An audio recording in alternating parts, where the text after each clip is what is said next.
আমার একটা বিশেষ উদ্দেশ্য এই ছোটদের সুকুমার বৃত্তিতে গড়ে তোলবার ইচ্ছা। শেখানোর মধ্যে আমার শেখানোর যে মোটিভ সেটা কাজ করে না, বরঞ্চ ওরা কি ভাবে কি প্রকাশ করে সেটাই আমি পছন্দ করি এনকারেজ করতে।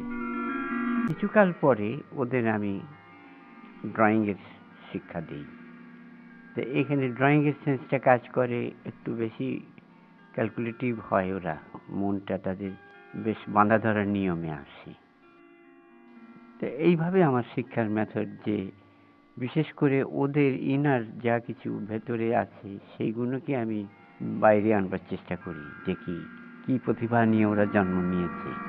তাছাড়া বাংলাদেশের গাছপালা ব্রাঞ্চের গঠনটা কেমন, তার গোড়াটা কেমন, তার পাতাগুলোর শেপ কিরূপ, যেমন জামের পাতা কেমন, লেবুর পাতা কেমন, আমের পাতা কেমন, এই সমস্ত ওদের জানবার প্রয়োজন আছে। যে ড্রয়িংটা দেখলে বোঝা যায় এটা জাম গাছ না আম গাছ না কাঁঠাল গাছ। এই বিষয়ে বিশেষ আমি যত্ন নিই যাতে ওরা দেশের গাছপালা বিভিন্ন জিনিসের ছবি ওরা আঁকতে অভ্যস্ত হয়। আমার একটি ইচ্ছা আছে বাচ্চাদের একটা নিজস্ব শিক্ষার মাধ্যমে হাতে কলমে গড়ে তোলা।